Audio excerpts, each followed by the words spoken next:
June 4th, 1942. 4:30 a.m., 250 nautical miles northwest of Midway Atoll, Vice Admiral Chuichi Nagumo stood on Akagi's bridge, watching the pre-dawn ritual of carrier aviation unfold across 4 flight decks. The air was crisp at this hour, still cool before the Pacific sun would turn the steel decks into griddles. Around him, his staff officers moved with the quiet confidence of men who had never known defeat at sea. Through his binoculars, Nagumo could see the other carriers in the darkness. Kaga to port, her distinctive profile unmistakable. Soryu and Hiryu steaming ahead, smaller but deadly. On all 4 flight decks, ordnance crews swarmed over aircraft in the yellow glow of work lights. The sounds carried across the water. The clang of bombs being hoisted, the whine of starter motors, the throaty cough of radial engines coming to life. 108 aircraft would strike Midway this morning. Zeros, Vals and Kates. Fighters, dive bombers and torpedo planes. Commander Mitsuo Fuchida, who had led the Pearl Harbor strike 6 months earlier, watched from Akagi's deck. His leg injury from a recent appendectomy kept him from flying today, and he felt the frustration of a hunter forced to watch from the sidelines. Later, he would write in his diary that the carriers that morning resembled a parade ground of sharks, preparing to feed. Everything was perfect, too perfect, perhaps. The 4 carriers represented the pinnacle of Japanese naval power. Akagi, the Red Castle, flagship of the Kido Butai. She had been laid down as a battle cruiser 22 years earlier, then converted under the Washington Naval Treaty into one of the world's first large carriers. At 857 feet, she was longer than 2 football fields. Her crew of over 1,600 men knew her every quirk, every creak of her hull, every vibration of her machinery. They had sailed her from Pearl Harbor to the Indian Ocean, from the South Pacific to the Coral Sea. She was home. Kaga, increased joy, steamed alongside. Converted from a battleship hull, she was marginally smaller but carried a comparable air group. Her pilots were veterans of China, of the Dutch East Indies, of Ceylon. They wore their confidence like armour. On her hangar deck, mechanics made final adjustments to aircraft engines, their hands moving with the muscle memory of thousands of hours of practice. Soryu, Blue Dragon, and her near sister, Hiryu, Flying Dragon, completed the formation. These were purpose-built carriers, newer than the converted Akagi and Kaga, faster and more manoeuvrable. Rear Admiral Taman Yamaguchi commanded from Hiryu, a man known for aggressive tactics and unwavering courage. His pilots adored him. They would follow him anywhere. What none of them knew, what they couldn't have imagined as they prepared for another routine strike, was that 3 American carriers waited in ambush 200 miles to the northeast. Commander Joseph Rochefort's code breakers at Pearl Harbor had read enough. Japanese messages to divine their intentions, their target, their timing. Admiral Chester Nimitz had positioned Enterprise, Hornet and Yorktown exactly where they needed to be. But standing on Akagi's bridge that morning, with the first aircraft beginning their takeoff runs, Nagumo had every reason for confidence. In 6 months of war, the Kido Butai had not lost a single carrier. The Americans, he believed, had no carriers in the area. Intelligence had assured him this would be another victory in an unbroken string of victories. By sunset, he expected Midway would be burning and defenceless, ready for invasion. He was wrong. By sunset, 3 of his 4 carriers would be on the ocean floor. The 4th would follow the next morning. The greatest single-day naval disaster in history was 6 hours away, 7:15 a.m. Lieutenant Joichi Tominaga returned from the first strike on Midway, his radio crackling with a message that would seal the fate of the Japanese fleet. There is need for a second attack wave. The island's defences hadn't been suppressed. Midway could still launch aircraft, still resist invasion. Tominaga's voice carried the frustration of a job half finished. On Akagi's bridge, Nagumo faced the first decision that would cascade into catastrophe. In the hangars below, 93 aircraft sat ready as a reserve strike force, armed with torpedoes and armour-piercing bombs for use against American ships if any appeared. But Midway needed another strike. The aircraft were configured for naval warfare, not land attack. Nagumo turned to his operations officer. Order them rearmed with land bombs. The decision was textbook correct based on everything Nagumo knew. No American carriers were in the area. Intelligence had confirmed it. The morning scout planes had found nothing. It made perfect tactical sense to use his reserve against the island. Within minutes, ordnance crews across all 4 carriers began the sweating, back-breaking work of switching out ordnance. Lieutenant Iozo Fujita, an ordnance officer on Kaga, described the scene in a post-war interview. "We swarmed over the aircraft like ants. Each Type 91 torpedo weighed 850 kilograms. We had to winch them down from the aircraft, roll them aside on dollies, then hoist up the land bombs. It was brutal work in the heat of the hangar deck. We were racing against time, trying to get the reserve strike armed and ready before Tomonaga's returning aircraft needed to land.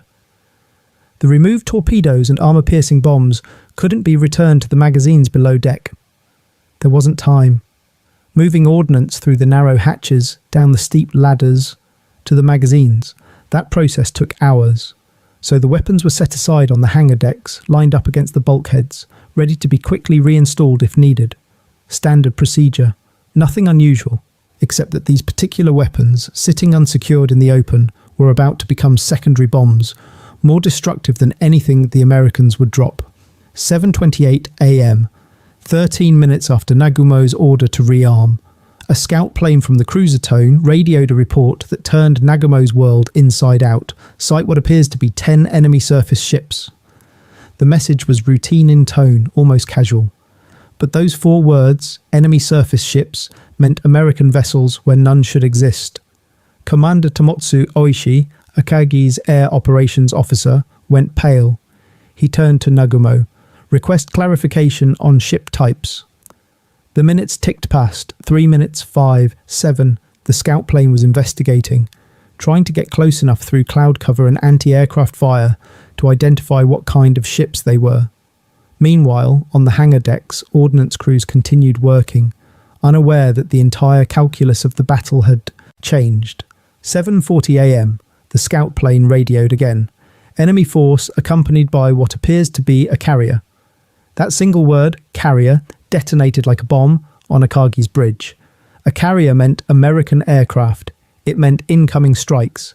It meant everything Nagumo had assumed was wrong. Petty Officer Juzo Mori, a radio operator on Akagi who survived the battle, later wrote in his memoir, "The air in the operations room became thick enough to choke on."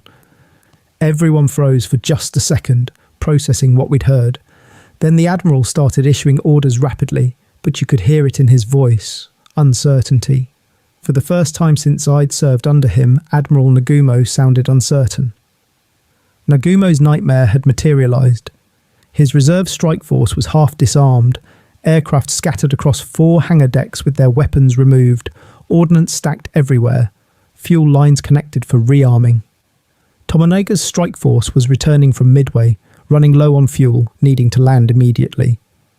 American torpedo bombers from Midway had been attacking intermittently since 7 a.m., forcing the carriers to maneuver, disrupting operations.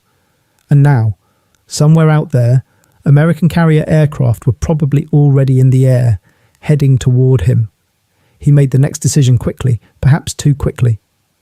Recover the Midway strike force first, then we'll rearm properly and launch a massive counterstrike against the American carrier. It was the logical choice, the safe choice, the by-the-book choice. You don't launch a half-ready strike. You don't send aircraft into battle with the wrong weapons. You organise, you coordinate, you hit with overwhelming force. Except that logic and caution would cost him everything. Because while Nagumo organised and rearmed, while his crews cleared the flight decks to recover the Midway strike force, American dive bombers were already closing in. By 8:30 a.m. the flight decks were chaos. Tomonaga's aircraft landed one after another, pilots climbing out, exhausted. Several aircraft shot up and barely flyable. The moment each plane touched down, deck crews rushed to push it forward, spotted it, and prepared for the next landing. There was no time to lower anything to the hangar. The decks became parking lots of aircraft. In the hangars below, ordnance crews received new orders that made them want to scream. Stop rearming with land bombs, switch back to torpedoes and armour-piercing bombs. Everything they'd done for the past hour was reversed. The land bombs came off. The heavy torpedoes went back on. The armour-piercing bombs were wrestled into position. The hangar decks became obstacle courses of ordnance. Senior Petty Officer Kiyoshi Kamiya, an aviation ordnance man, on Soryu, survived the battle and testified about those minutes. We were rushing so fast that safety procedures went out the window. Torpedoes that should have been secured sat on dollies in the middle of the hangar bay. Bombs were stacked 3 and 4 high. Fuel lines snaked everywhere because we were simultaneously arming aircraft and refueling the ones that had just landed. If you'd told me we were creating the perfect conditions for a catastrophe, I would have laughed at you. This was just combat operations.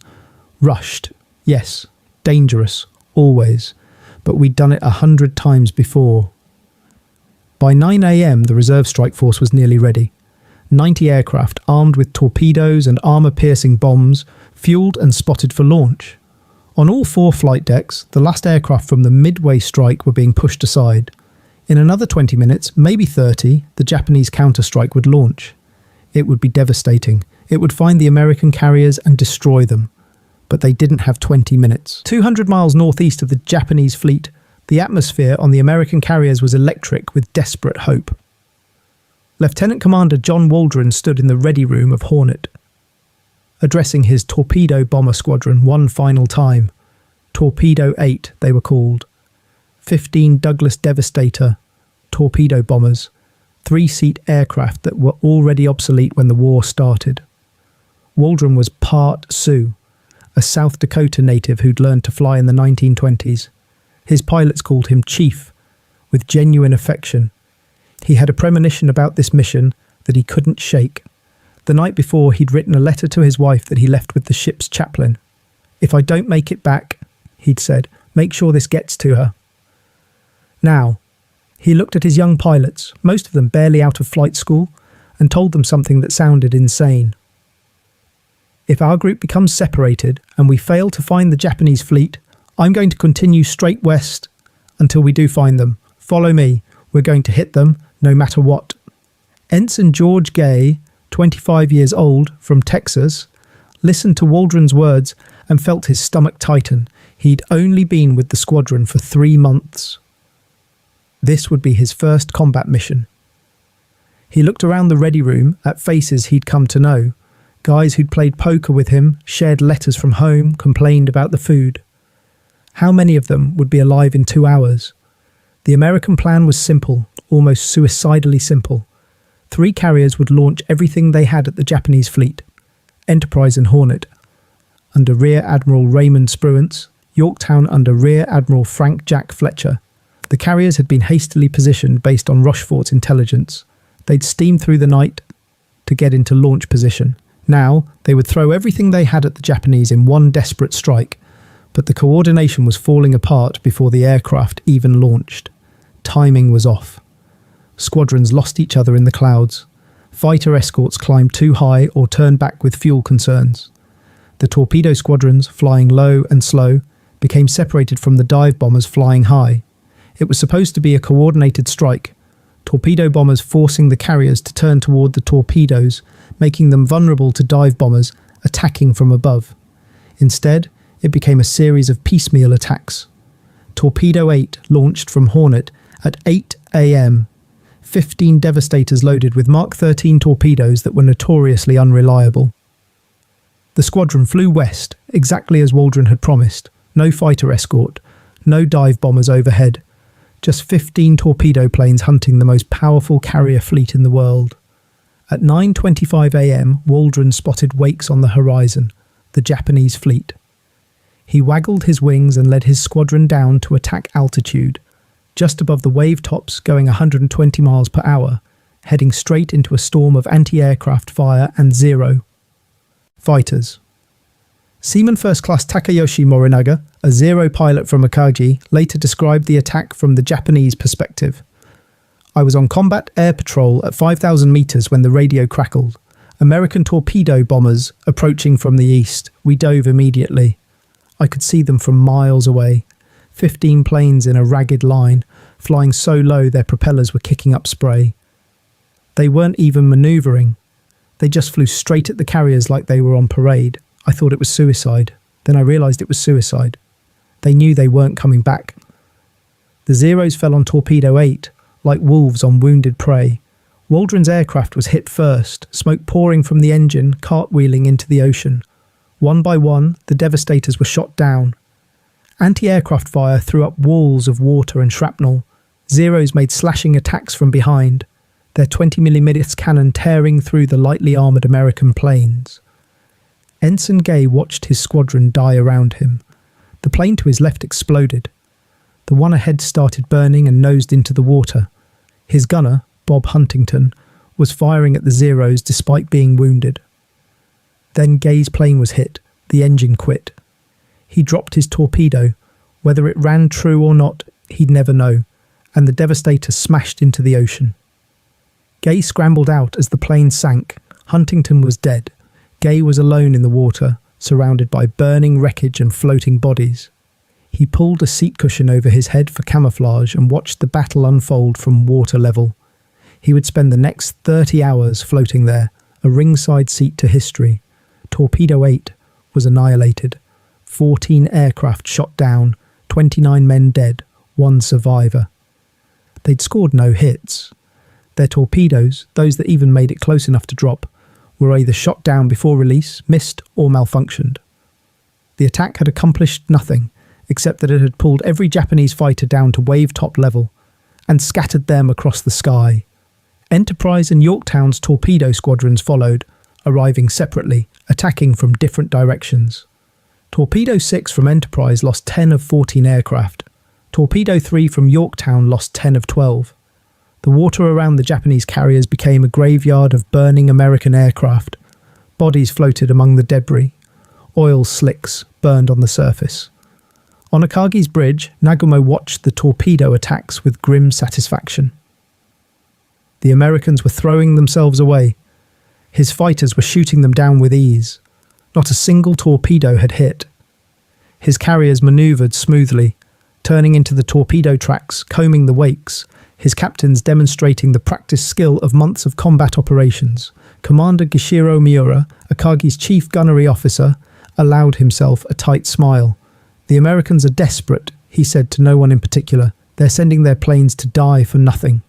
What Miura didn't see, what none of the Japanese officers noticed in the chaos of repelling torpedo attacks, was that while they watched the waves, death was approaching from the sky. Lieutenant Commander Wade McCluskey circled at 19,000 feet, his fuel gauge dropping into the red, frustration eating at him like acid.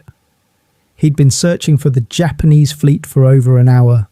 His dive bomber squadron from Enterprise, 33 Douglas Dauntless aircraft, had launched at the estimated location of the Japanese carriers.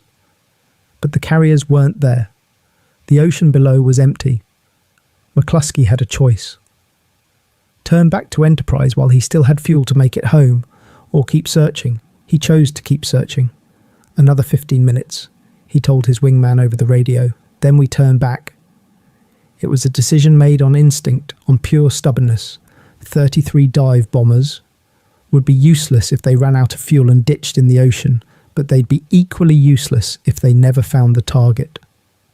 At 10:05 a.m, McCluskey spotted a white wake on the ocean far below. A single Japanese destroyer, moving fast, heading northeast. Something about that destroyer's course bothered him.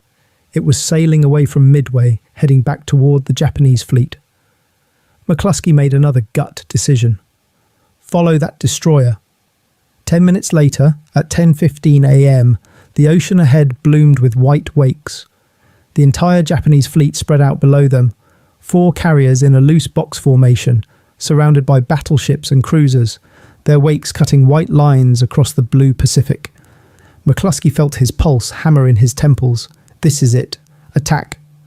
At almost the same moment, Lieutenant Commander Maxwell Leslie, leading Yorktown's dive bomber squadron, arrived from a different direction. 17 more dauntless dive bombers. The two squadrons had launched separately, flown separate routes, lost each other in the clouds, but through sheer accident, they arrived over the Japanese fleet within seconds of each other. Below them, the Japanese carriers were at their most vulnerable. The flight decks were crowded with aircraft, some being rearmed, some being refueled, some spotted for launch. Fuel lines snaked across the wooden decks. Ordnance was scattered everywhere. The hangar decks were packed with aircraft, torpedoes, bombs, and aviation gasoline. And every Japanese fighter was down at wave-top level, scattered across 20 miles of ocean, chasing the last survivors of the torpedo squadrons. Petty Officer Takayoshi Morinaga, the Zero pilot who'd helped slaughter Torpedo 8, was at 500 feet when he heard the radio warning. Enemy dive bombers directly overhead. He looked up and his blood turned to ice. Tiny dark shapes at extreme altitude, rolling into their dives. They came out of the sun, he later testified. We were so low, so scattered. We'd used so much fuel and ammunition on the torpedo bombers, there was no way to climb back up in time. We could only watch. McCluskey pushed over into his dive, selecting Akagi as his target. The carrier looked perfect down there, the rising sun painted on the bow, aircraft packed on the deck, like a toy model. He'd practiced this dive 1,000 times. 45 degrees, hold it steady, watch the target grow in the sight, wait for 1,500 feet, release. On Akagi's bridge, Captain Taijiro Aoki saw the dive bombers and screamed orders into the voice tube. Hard to port, all guns fire at will. Akagi began her turn, heeling hard to port, her anti-aircraft guns opening up. The sky filled with black bursts of flak. The first bomb hit Akagi at 10:22 a.m. It struck just behind the midship elevator, punched through the wooden flight deck, and detonated in the hangar deck below. The explosion was massive, a white flash followed by a roiling ball of orange fire that vomited out of the elevator opening. The blast wave killed everyone on the forward part of the flight deck instantly. Lieutenant Commander Richard Best, commanding Enterprise's bombing squadron, dove on Akagi from a different angle. His 1,000-pound bomb hit aft, near the fantail. Another explosion, another column of fire and smoke. Akagi's stern lifted slightly from the force of the blast, then settled.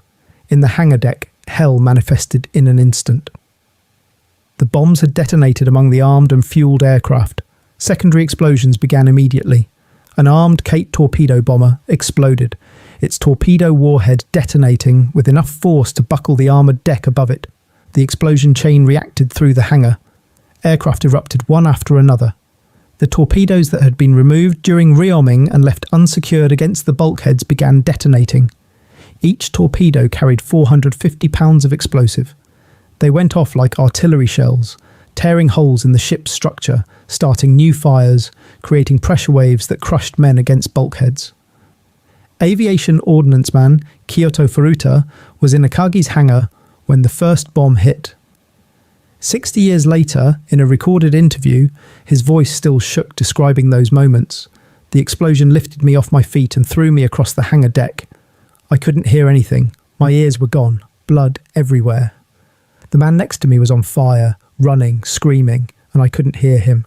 Couldn't hear him screaming. Aircraft exploding, bombs and torpedoes going off. And all of it was happening in silence because I couldn't hear. I crawled toward the hatch on my hands and knees, and my hands kept sliding in blood. While Akagi burned, Kaga came under attack. Lieutenant Earl Gallagher led Enterprise dive bombers down on the massive carrier. 4 bombs hit in rapid succession. 1 forward, 2 amidships, 1 aft. The perfect spread. Like someone had drawn X's on the deck, and Gallagher's squadron had dropped their bombs precisely on those marks. Kaga's hangar deck became an inferno identical to Akagi's. The packed aircraft, the armed bombs, the torpedoes stacked along the sides, everything exploded at once. The hangar deck had been converted into a bomb itself, and the American bombs were merely the fuses that set it off. Commander Takahisa Amagai, Kaga's senior aviator, was on the flight deck when the first bomb hit. The explosion came up through the deck between my feet, he wrote in his post-war account. I was lifted into the air and thrown 20 metres. When I looked back, the elevator opening was vomiting fire like a volcano. Men were burning, aircraft were exploding, and the noise was beyond description. It wasn't separate explosions. It was one continuous roar of destruction. 3 minutes later, Yorktown's dive bombers found Soryu, Lieutenant Commander Maxwell Leslie's squadron. Arriving from a slightly different vector, rolled into their dives on the smaller carrier. 3 bombs hit. 3 perfect hits. As if Leslie's pilots had been throwing darts at a target instead of dropping 1,000-pound bombs from 19,000 feet onto a moving ship while being shot at. Soryu's hangar deck repeated the carnage of her sisters. Explosions, fire, secondary detonations. Aviation mechanic Shigeo Nishizuka survived because he'd been in the forward magazine when the bombs hit. He heard the explosions through the hull, felt the ship shudder. Then he felt heat, incredible heat. The magazines were just below the hangar deck, and the hangar deck was now an oven. The temperature rose so fast that men were fainting. "We knew we had to get out," Nishizuka later wrote. "But when we opened the hatch, fire poured down on us. Men climbed the ladder and were burned alive. I was 10th in line, and I was one of the last to make it out. Everyone behind me died." In 5 minutes, from 10:20 a.m. to 10:25 a.m., 3 Japanese fleet carriers had been mortally wounded. The dive bombers climbed away, reforming into defensive formations, watching the results of their attack. 3 massive pillars of black smoke rose from the ocean below, visible for 100 miles. McCluskey's radio crackled. Pilots reporting their hits, damage assessments, celebrating. But McCluskey wasn't celebrating yet. He'd seen 4 carriers down there. Where was the 4th? Rear Admiral Taman Yamaguchi stood on Hiryu's bridge and watched 3 columns of smoke rise from his fleet. Akagi burning, Kaga burning, Soryu burning. 3 carriers destroyed in minutes. Yamaguchi was known throughout the Imperial Navy as a fighter, an aggressive tactician who never retreated. He'd argued against the Midway operation, believing it was overextended and poorly planned. Now his worst fears were realised, but he wasn't going to die passive. "Prepare immediate counterattack," Yamaguchi ordered. "Launch everything we have."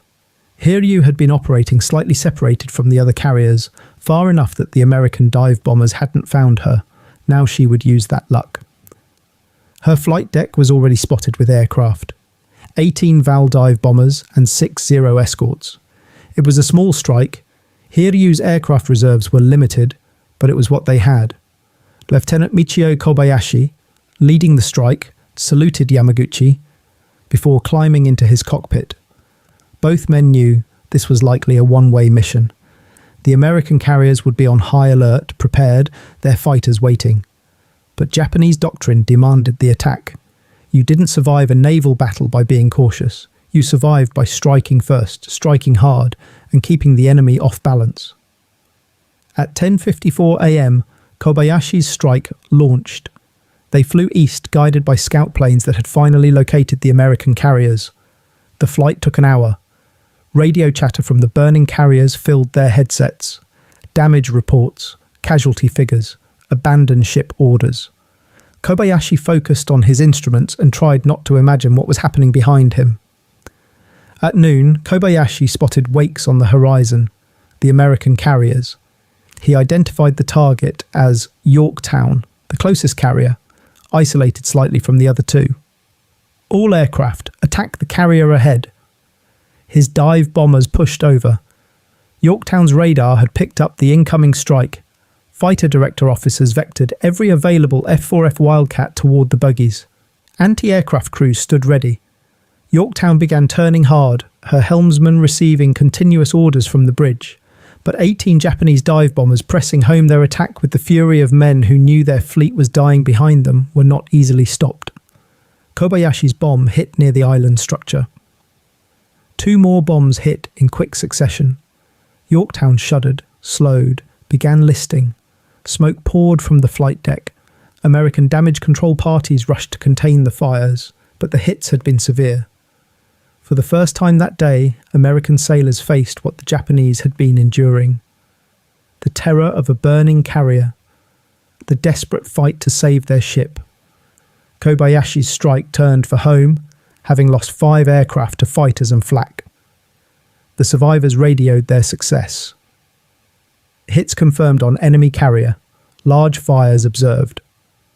On Hiryu, Yamaguchi allowed himself a moment of grim satisfaction. 1 American carrier damaged. It wasn't enough. Not nearly enough, but it was something. Prepare second strike, Yamaguchi ordered. 10 Kate torpedo bombers and 6 Zeros. Everything Hiryu had left.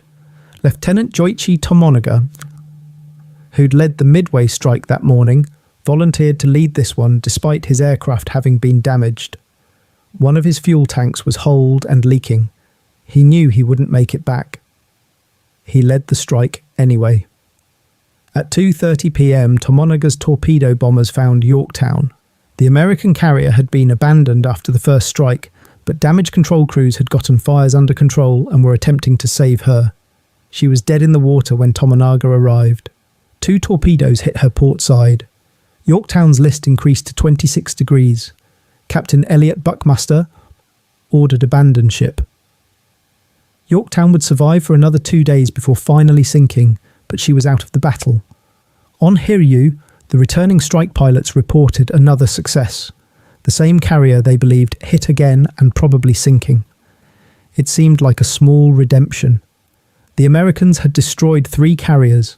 Hiryu had damaged or destroyed 1 in return. It wasn't victory, but it was something to salvage from the disaster.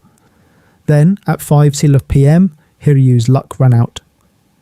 Enterprise and Hornet had finally located the last Japanese carrier.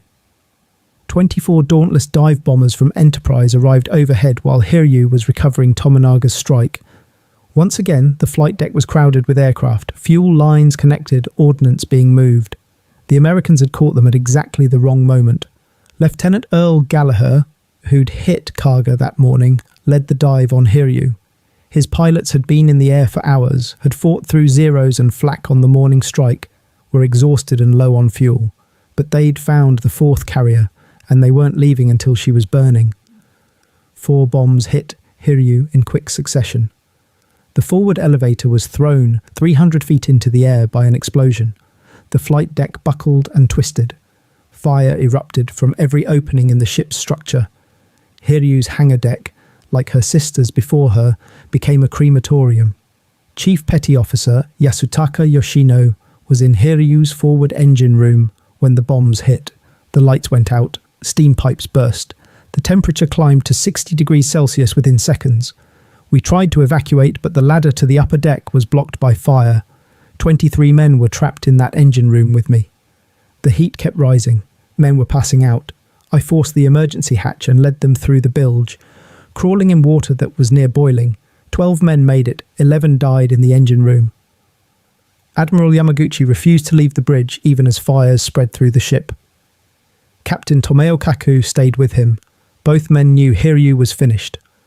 By 7 p.m, the carrier was a blazing wreck. Listing heavily, her machinery spaces flooded, fires burning out of control. Yamaguchi ordered the crew to abandon ship. Through the evening and into the night, destroyers came alongside to take off survivors. It was a scene repeated from Akagi, Kaga and Soryu, men jumping from impossible heights, swimmers struggling through oil-covered water, bodies floating everywhere.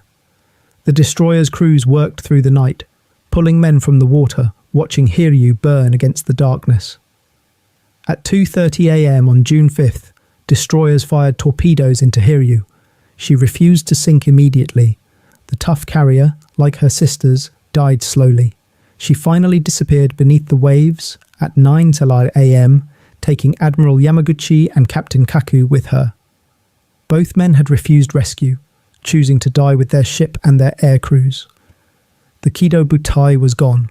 4 fleet carriers, the most powerful naval aviation force ever assembled, destroyed in less than 24 hours. The hours between the bomb hits and the final sinking were periods of agony that stretched time into something elastic and nightmarish. On Akagi, fires raged out of control throughout June 4th. The carrier's damage control organization fought heroically, but they were trying to fight a volcano with garden hoses. Commander Kunisuke Kaizu, Akagi's damage control officer, wrote a detailed report after surviving the battle. Within 30 minutes of the first bomb hit, I knew the ship was lost. The fires in the hangar deck were so intense that steel was melting. The explosions had broken our water mains, so we had no pressure for firefighting. We tried bucket brigades, but the heat was so intense men couldn't get close enough. The carrier's structure began failing, frames buckled, decks sagged. I could hear the ship dying around me, the groaning of overstressed metal, the popping of rivets. Vice Admiral Nagumo transferred his flag to the cruiser Nagara, leaving Akagi behind. Captain Taijiro Aoki remained, determined to save his ship or die trying, but by evening it was clear there was no saving her. The fires had spread too far, consumed too much of the ship. At 7 Bailong p.m, Aoki gave the order he'd dreaded. Abandon ship. Seaman Yuji Akamatsu had been in Akagi's forward mess deck. When the bombs hit, he'd spent the day fighting fires, dragging wounded shipmates to safety, watching his home burn around him. When the order came to abandon, I felt relief and guilt at the same time. He later testified. Relief that I might live, guilt that we were giving up, that we'd failed the ship. We gathered on the forward deck, hundreds of us who were still alive, and we sang the Kimigayo, the national anthem. Then we climbed down ropes into the water. The destroyers were waiting, but the sea was so rough and the ship was rolling so badly that many men fell between the destroyer and the carrier's hull. They were crushed. I saw it happen. Men who'd survived the fires, who'd made it off the burning ship, crushed to death in the gap between two steel hulls. Captain Aoki was the last man off Akagi. He stood on the tilting deck, surrounded by fires, his ship dying beneath his feet, and wept. Then he climbed down the rope. Destroyers rescued 1,600 men from Akagi's crew of 1,630. The survivors watched through the night as their ship burned, a funeral pyre visible for 50 miles. At dawn on June 5th, Admiral Isoroku Yamamoto, commanding the overall Midway operation from his flagship Yamato, 300 miles away, made the decision no admiral wants to make. He authorized scuttling the carriers. It was a mercy killing. Akagi couldn't be saved, couldn't be towed, couldn't be allowed to fall into American hands. Destroyers Arashi and Nawaki closed to within 1,000 yards and fired Type 93 torpedoes into Akagi's hull. The explosions were almost anticlimactic after the violence of the fires. Akagi settled slowly by the stern, her bow rising, water pouring through the torpedo holes. At 5:20 a.m. she rolled to port and slipped beneath the surface. Men on the surrounding destroyers stood at attention and saluted. Some wept openly. Akagi had been the pride of the fleet, the flagship of the Kido Butai, home to 1,600 sailors. Now she was gone, taking the bodies of those who'd died in the initial explosions down with her. They would rest in the aircraft, in the hangar deck spaces, in the machinery rooms, entombed in their ship 17,000 feet below the surface. Kaga died faster, more violently. The fires in her hangar deck had been even more intense than Akagi's, fed by her larger aviation fuel storage. Through the afternoon and evening of June 4th, secondary explosions continued to rock the carrier. Each time, observers thought the ship couldn't possibly survive another blast. Each time, Kaga remained afloat, burning. Ensign Takayoshi Morinaga, the Zero pilot who'd survived the battle, watched Kaga from the destroyer that had rescued him. She looked like a volcano. Flames were shooting 100 meters into the air. The heat was so intense we could feel it from 1,000 meters away. The smoke was thick and black, full of burning fuel oil, and still she wouldn't sink. Japanese ships were built tough, built to absorb punishment. But there's a difference between damage control and survival. Kaga had passed beyond survival hours ago. She was just a hulk, burning. At 7:25 p.m, Kaga's forward magazines detonated. The explosion was cataclysmic, visible from the other burning carriers. A white flash, then a pressure wave that rippled across the water. The blast broke Kaga's back, severing her keel. The massive carrier folded in the middle like a closing book. She went down in minutes, her bow and stern rising as the broken middle sank. Men trapped in sealed compartments went down with her. Still alive, the water rising in darkness, Kaga took approximately 800 of her 500 crew to the bottom. Soryu lasted the longest of the 3 carriers hit in the first strike. Captain Ryusaku Yanagimoto refused to abandon ship even when it became clear the carrier was doomed. He sent his crew away, but he remained on the bridge, determined to go down with his command. His executive officer tried to persuade him to evacuate. Yanagimoto refused. The captain stood on the bridge wing, Warrant Officer Juzo Mori later testified, looking at the fires, watching his ship die. His uniform was burned, his face blackened by smoke, but he stood straight, his hands behind his back, like he was on parade. Some of the officers tried to physically carry him off the ship. He ordered them away. He would not abandon Soryu. It was his responsibility, he said.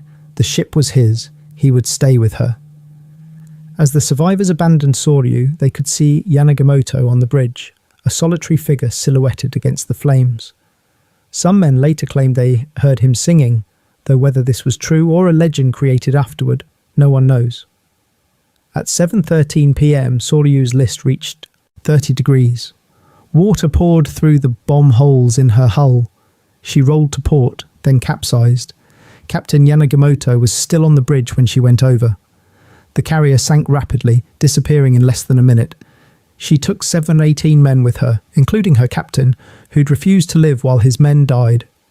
The rescue operations were nightmares that would haunt survivors for the rest of their lives. The water around all 4 carriers was coated with fuel oil that had leaked from ruptured tanks. When the oil caught fire, and it did, ignited by falling debris or exploding ordnance, men swimming in the water had seconds to dive beneath the surface or burn alive. Some didn't make it. Sailors on the rescue destroyers watched men surface inside burning oil slicks, screaming, thrashing, dying. There was nothing they could do except watch. The screaming, Petty Officer Iyos Fujita said in an interview 50 years later. His voice was barely above a whisper. I can still hear it. Men burning in the water, calling for help, calling for their mothers. We tried throwing them lines, but they couldn't swim through the burning oil. We watched them die. That sound, men screaming as they burn, you never forget it. Never. The destroyers' crews worked with desperate courage. They manoeuvred alongside burning carriers, risking their own ships to save men. They threw cargo nets over the sides. They launched boats despite the danger. They pulled men from the water who were so badly burned that skin came off in their hands. They worked through the night, illuminated by the fires of 4 dying carriers, pulling survivors from the ocean. Medical facilities on the destroyers were overwhelmed within hours. Men with burns covering their bodies, men with broken bones, men in shock, men dying. The destroyers' medical staff did what they could with limited supplies. They gave morphine to men who were going to die anyway, just to ease the passing. They triaged the wounded, saving those who could be saved, making comfortable those who couldn't.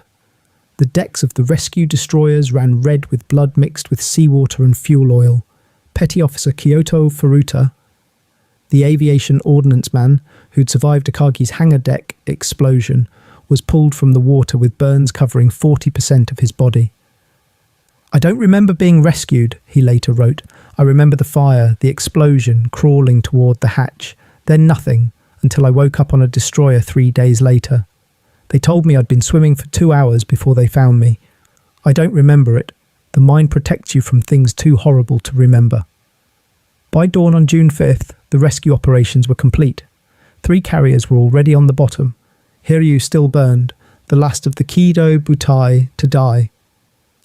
Admiral Yamamoto, receiving reports throughout the night, understood the magnitude of the disaster. The 4 fleet carriers represented 6 years of development, training and combat experience. They were irreplaceable. Not because Japan couldn't build more carriers, construction programs were already underway, but because Japan couldn't replace the trained air crews, the experienced deck crews, the combat veteran pilots. Yamamoto ordered the remaining fleet to withdraw. The Midway operation was cancelled. The invasion transports turned back toward Japan. The battleships that had been supposed to provide gunfire support steamed away without firing a shot. The entire operation, planned for months, executed with thousands of ships and tens of thousands of men, ended in retreat. On the destroyers, survivors huddled in blankets, their bodies trembling from shock and exposure. They'd watched their ships die. they'd watched their friends die. The confidence that had characterized the Kido Butai since Pearl Harbor was gone burned away in the fires that consumed the 4 carriers. These men would return to Japan changed. They'd seen the face of defeat, and it looked like burning ships sinking into the Pacific. June 7th, 1942, Tokyo. The reports reached Imperial General Headquarters in fragments, each one worse than the last. 4 fleet carriers lost, approximately 250 aircraft destroyed, over 100 carrier-qualified pilots dead. The first air fleet, the Kido Butai, the pride of the Imperial Navy, had been annihilated. The Japanese government suppressed the news. Newspapers reported a great victory at Midway with minor losses. Surviving crew members were quarantined at naval bases, forbidden to discuss what had happened. The families of dead sailors were told their men had died in training accidents or non-combat incidents. The truth was too demoralizing to reveal. But in the Imperial Navy, everyone knew. Officers gathered in small groups, speaking in whispers, trying to understand what had gone wrong. How had the Americans known where to find them? How had they achieved such perfect timing? How had 4 fleet carriers been destroyed in a single day? Commander Mitsuo Fuchida, who'd watched the battle from Akagi's deck before evacuating, spent weeks in the hospital recovering from his injuries. He used the time to write detailed reports, trying to analyse the defeat. "We became overconfident," he wrote. "We believed our own propaganda about American weakness. We thought Pearl Harbor had broken them. Instead, it enraged them. They came to Midway to die, those torpedo bomber pilots. They flew their obsolete aircraft into our defences knowing they wouldn't survive. But their sacrifice bought time for the dive bombers to arrive at exactly the right moment. That's the American way. Spend lives like water to achieve the objective. We weren't prepared for that kind of warfare." The Americans, by contrast, celebrated. Newspapers ran headlines about the glorious victory at Midway. Nimitz was praised as a genius. The code breakers at Pearl Harbor, whose work had made the victory possible, remained anonymous, but knew their contribution. The dive bomber pilots became instant heroes. Ensign George Gay, Torpedo Eight's sole survivor, was rescued on June 5th after 30 hours in the water. He returned to the United States to find himself famous.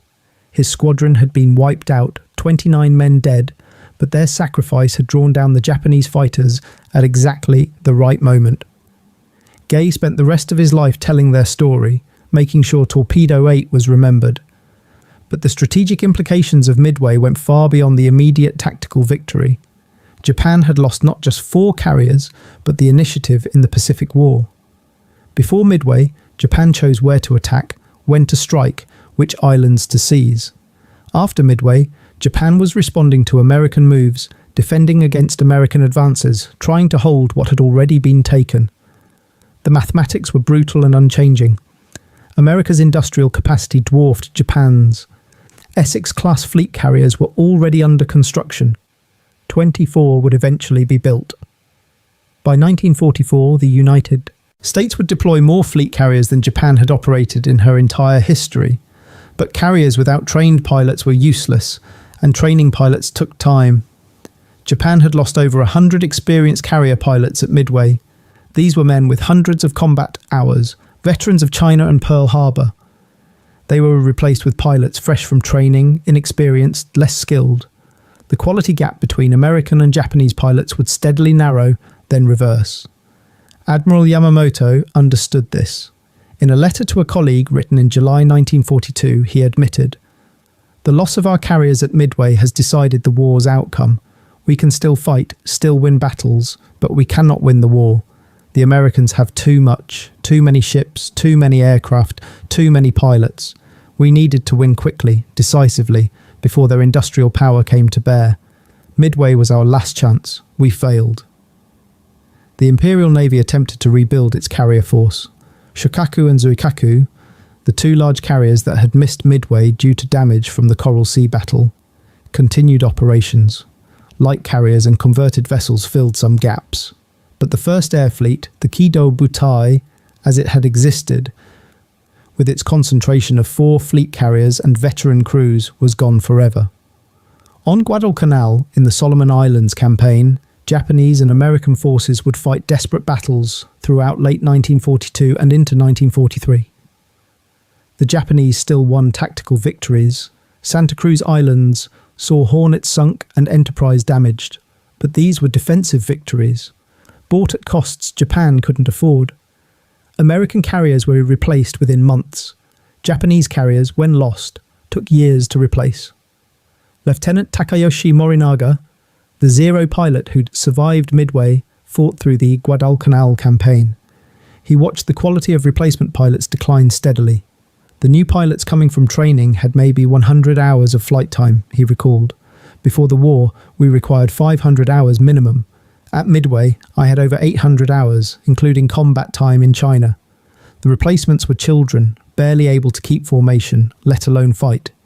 They died quickly, and more children replaced them. By 1943, I was training pilots with 60 hours of flight time. They died on their first or second missions. We called it the meat grinder. The Battle of Midway proved that carrier warfare required more than just ships and aircraft. It required intelligence, timing, training, coordination, and a healthy dose of luck. The Americans had achieved all of these at Midway, while the Japanese had failed at every level. Intelligence had failed. Nagumo didn't know American carriers were nearby. Timing had failed. The carriers were caught rearming at exactly the wrong moment. Coordination had failed. The fighter cover was pulled out of position, and luck had abandoned them. 5 minutes difference in timing might have meant the Japanese strike launching before the American dive bombers arrived. But beyond the tactical lessons, Midway proved something more fundamental about modern industrial warfare. Quality and quantity weren't opposites, they were complements. The Americans had both. They built carriers faster than Japan could sink them, and they trained pilots faster than Japan could shoot them down. The Japanese had started the war with quality advantages in aircraft design and pilot training, but quality without quantity was a wasting asset. Every veteran pilot lost was irreplaceable. Every advanced aircraft shot down couldn't be quickly replaced. By mid-1943, American pilots were arriving in the Pacific with training that matched or exceeded Japanese standards. They flew aircraft, Hellcats and Corsairs, that outperformed the Zero. They operated from carriers that were better designed, better protected, and equipped with better damage control than Japanese vessels. The qualitative advantages Japan had possessed at the war's start had disappeared, and the quantitative advantages America possessed had grown exponentially. The strategic bombing campaign against Japan began in 1944, conducted by B-29 superfortresses operating from bases in the Marianas. These bases existed because the US Navy had captured the islands in the Battle of the Philippine Sea, another crushing carrier battle where Japanese naval aviation was effectively destroyed. That battle was possible because the United States had 20 fleet carriers operational in the Pacific by June 1944. Japan had 3. The atomic bombs dropped on Hiroshima and Nagasaki in August 1945 were delivered by B-29s flying from Tinian, an island in the Marianas. The causal chain ran directly back to Midway. If the 4 Japanese carriers had survived June 4, 1942, if the dive bomber attack had arrived 5 minutes later, if the Japanese strike had launched before being caught on deck, the entire trajectory of the Pacific War might have changed. Maybe Japan still loses eventually, ground down by American industrial might. But the path would have been longer, bloodier, costlier for both sides. October 2019, research vessel Petrel, operating in the Pacific Ocean northwest of Midway Atoll. The crew had been searching for weeks using advanced sonar and submersibles to map the ocean floor. 17,000 feet below, they were looking for ghosts, the remains of the 4 Japanese carriers sunk 77 years earlier. The first contact came on October 16th. Sonar returns showed a large object on the seafloor, too regular to be geological. The submersible was deployed, its cameras capturing images as it descended through the darkness. At 17,180 feet, the lights illuminated twisted metal. A carrier's island structure, still recognizable after 7 decades underwater. Akagi, the flagship of the Kido Butai, found at last. 2 days later, they found Kaga resting upright on the bottom, her flight deck partially collapsed, but otherwise remarkably intact. The cold, dark water at that depth had preserved both ships. Marine growth was minimal. The paint was gone, but the structures remained recognizable. The submersible's cameras captured haunting images. Aircraft elevators frozen in position, anti-aircraft guns still trained skyward, open hatches leading into flooded interior spaces. The expedition team included Japanese naval historians and descendants of men who'd served on the carriers. They watched the video feeds in silence, seeing for the first time the final resting places of ships that had become legendary in Japanese naval history. Some wept. These were war graves, tombs for hundreds of sailors who'd gone down with the ships. Dr. Robert Kraft, the expedition leader, later described the moment. When we first saw Akagi's island structure appear on the monitors, everyone in the control room fell silent. We were looking at history, at a ship that had been at Pearl Harbor, that had sailed across half the Pacific, that had died at Midway, and we were seeing the graves of men who'd served on her. It felt sacred. Soryu and Hiryu remain unfound. The ocean is vast, and even with modern technology, locating wrecks at such depths is challenging. Several expeditions have searched without success. The two carriers are out there somewhere, resting on the bottom with their dead, waiting to be found. In Japan, the discovery of Akagi and Kaga reopened old wounds and old debates. Online forums filled with discussions about Midway, about what went wrong, about whether different decisions could have changed the outcome. Naval historians published new analyses. Television documentaries revisited the battle. The younger generation, who'd grown up with Midway as ancient history, suddenly engaged with it as something real and immediate. Families of men who'd died on Akagi and Kaga finally had closure. They knew where their fathers and grandfathers rested. Memorial services were held at naval bases across Japan, honouring the dead of Midway. The Emperor sent a message acknowledging the sacrifice of the sailors who died in service to their country. In the United States, the discovery sparked renewed interest as well. The Naval History and Heritage Command published detailed analyses of the wreck sites. The images from the submersibles were used in new documentaries about the battle. Museums updated their exhibits. The dive bomber pilots who'd struck the carriers, those few still alive in 2019, were interviewed again, their memories becoming even more precious as the last witnesses to the battle passed away. Richard Best, the dive bomber pilot who'd hit Akagi, had died in 2001, but his children and grandchildren learned that the wreck their father had helped create had been found. They looked at the submersible images and tried to imagine what he'd seen that day in 1942, diving through flak and fighters to drop a bomb that would help sink a carrier. The Battle of Midway has been studied exhaustively by naval historians, war colleges, and military analysts for 8 decades. It's taught at Annapolis, at Pearl Harbor, at war colleges around the world. The tactical lessons remain relevant. The importance of intelligence, the value of timing, the necessity of flexibility in command decisions, the vulnerability of carriers with crowded decks. But the human lessons are equally important and perhaps less studied. The courage of Torpedo 8, flying into certain death to buy time for the dive bombers. The desperation of Japanese damage control parties, fighting fires they knew they couldn't control because giving up wasn't an option. The agony of Admiral Nagumo, watching his fleet burn, knowing that his decisions had contributed to the disaster. The determination of Rear Admiral Yamaguchi, launching counterattacks from Hiryu even as his fleet died around him. These were men making impossible decisions under unimaginable stress. They made mistakes. Nagumo's indecision, McCluskey's near decision to turn back before finding the Japanese fleet. They showed courage, Waldron leading Torpedo 8 into the guns, knowing it was suicide. They showed compassion, the destroyer crews risking their ships to rescue men from burning carriers, and they showed the full spectrum of human emotion: fear, pride, despair, hope, grief. In 1985, a reunion was held in San Diego, bringing together American and Japanese veterans of the battle. Men who'd tried to kill each other 43 years earlier met as old men, former enemies who'd become friends through mutual respect and shared experience. They swapped stories, compared memories, filled in gaps in each other's knowledge of the battle.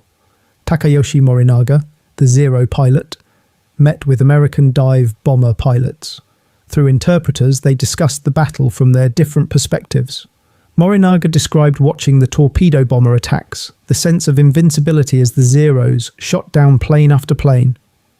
Then the gut-wrenching realization as the dive bombers appeared overhead, already in their dives, while he was too low and too far away to intercept. The American pilots described their own experiences, the fear of the dive, the concentration required to hold the sight picture while flak burst around them, the relief when their bombs hit, followed immediately by the guilt of knowing they just killed hundreds of men. One pilot broke down describing it even decades later. The Japanese veterans embraced him. They understood. War creates bonds between enemies that peacetime can never match. The reunion ended with a ceremony at sea. Veterans from both sides travelled to the waters off Midway, as close to the battle site as they could get, and held a memorial service. American and Japanese flags flew side by side. Wreaths were thrown into the water. Prayers were said in English and Japanese. Old men stood at attention and saluted their dead comrades, men who'd died before these survivors had even turned 30. "We were all just young men following orders," one Japanese veteran said through tears. "We didn't start the war. We didn't choose to be enemies. But we fought as hard as we could, and they fought as hard as they could, and thousands died. Now we're old, and they're dead, and we remember them. That's all we can do, remember them." The legacy of Midway extends beyond the battle itself. It demonstrated that even the most powerful forces could be defeated, if caught at the wrong moment by a determined enemy. It proved that intelligence could be as valuable as firepower. It showed that courage and luck could sometimes overcome disadvantages in equipment and training. And it reinforced a lesson that war has taught repeatedly throughout history: that victory often goes not to the side that makes no mistakes, but to the side that makes fewer mistakes than the enemy. For the families of the men who died at Midway, the battle remains a wound that never fully healed. Over 3,000 Americans died in the campaign, most of them on Yorktown and in the air groups from all three carriers. Over 2,000 Japanese sailors died on the 4 carriers. These weren't just numbers, they were sons, brothers, husbands, fathers. They were men who'd written last letters home that never arrived. Men who'd carried photographs of loved ones into battle. Men who'd had dreams and plans that ended in fire and water on June 4th, 1942. In Abilene, Texas, there's a memorial to Torpedo 8 in the town square. It lists the names of all 29 men who died.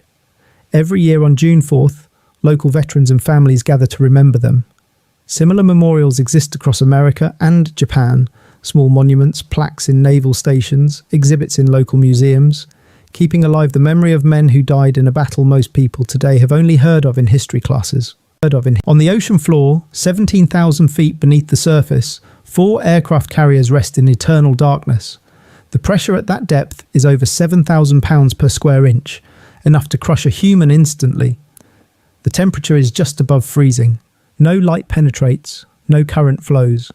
The carriers sit in cold, dark, silent water, exactly as they came to rest 77 years ago. Inside Akagi's hull, in compartments that flooded in seconds when she sank, lie the remains of men who died at their posts. Engine room crews trapped when the water rushed in. Damage control parties overcome by smoke and fire before they could evacuate. Wounded sailors in the medical spaces who couldn't move fast enough.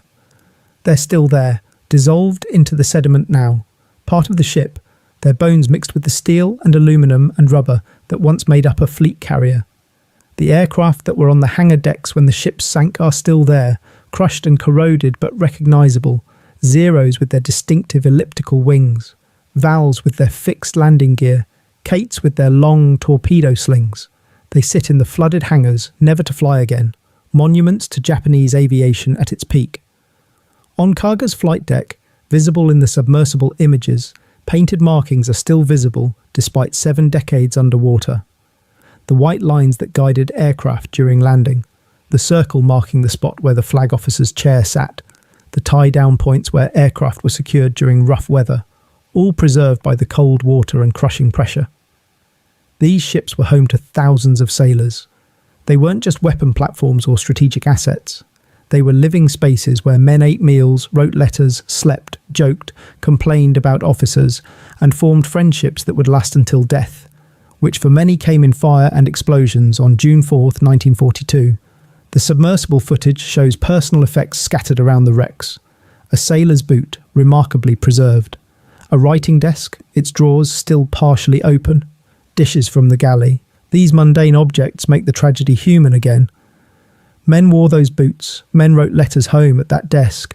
Men ate from those dishes. Now they're scattered across the seafloor, artifacts from a catastrophe. Naval historians who've studied the battle point out that Midway could have gone either way. If the torpedo bombers had arrived 30 minutes later, the Japanese might have launched their strike before the dive bombers found them. If McCluskey had turned back instead of following that destroyer. If the Japanese scout plane from Tone had launched on time and spotted the American carriers earlier. If Admiral Nagumo had maintained his reserve strike force armed with torpedoes instead of ordering the switch to land bombs. History turns on small moments and minor decisions. 5 minutes made the difference between Japanese victory and catastrophic defeat. That's the terrifying lesson of Midway, that major historical events can pivot on trivial factors. A delayed scout plane. A decision to turn west one more time before heading back. The chance arrival of dive bombers from two different carriers at exactly the same moment, overwhelming defences through accidental coordination, but it's also important not to attribute too much to luck. The Americans were at Midway because of brilliant intelligence work. They positioned their carriers perfectly because Admiral Nimitz trusted his codebreakers. The dive bomber pilots found the carriers through skill and persistence, not just luck. And they executed their attacks with precision under fire, demonstrating training and courage that matched or exceeded their Japanese opponents. Similarly, Japanese mistakes were systemic, not just bad luck. The failure to properly account for American carriers, the inadequate scout plane coverage, the vulnerability of carriers with crowded decks, the decision to divide objectives between Midway and carrier hunting. These weren't accidents, they were failures of doctrine, planning, and leadership. The Battle of Midway didn't end the war. Japan fought for 3 more years, winning some battles, inflicting heavy casualties, demonstrating that they were far from defeated. But Midway ended Japan's strategic offensive. After June 4th, 1942, Japan was defending, not attacking. American forces would advance steadily across the Pacific, island by island, battle by battle, moving closer to the home islands. Every step of that advance was paid for in blood. American and Japanese. Tarawa, Saipan, Iwo Jima, Okinawa. The battles grew more desperate, more costly, more brutal as American forces approached Japan. The kamikaze attacks, the suicidal banzai charges, the refusal to surrender, these were symptoms of a military culture that preferred death to defeat. That culture had been forged partly in the crucible of Midway, where the shock of defeat had convinced many Japanese that only total sacrifice could redeem their honour. The atomic bombs that ended the war were, in a sense, children of Midway. The B-29s that dropped them flew from bases in the Marianas. Those bases existed because the US Navy had won the Battle of the Philippine Sea. That battle was possible because America had rebuilt its carrier fleet to overwhelming strength, and that rebuilding had been motivated partly by the narrow victory at Midway, which showed that carrier warfare would decide the Pacific War. If we follow the chain of causation backward from Hiroshima, we eventually reach the morning of June 4th, 1942, and the 5 minutes when 3 Japanese carriers were fatally damaged. History is built from such moments. Brief periods when the world holds its breath and everything changes. The men who fought at Midway are nearly all gone now. The last survivors are in their late 90s or have passed in recent years. Soon there will be no living witnesses to the battle.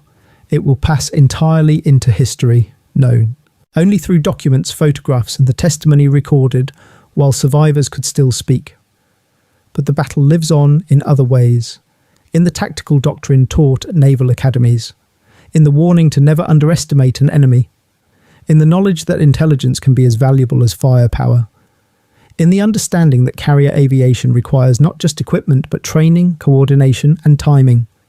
in the recognition that courage alone isn't enough. You need skill, preparation, and sometimes luck. And it lives on in the hearts of families who lost men at Midway, the children who grew up without fathers, the wives who became widows, the parents who buried sons, the siblings who lost brothers. For them, Midway isn't history. It's personal tragedy wrapped in national narrative.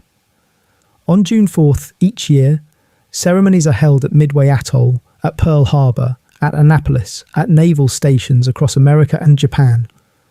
Old men in uniforms that no longer fit quite right stand at attention.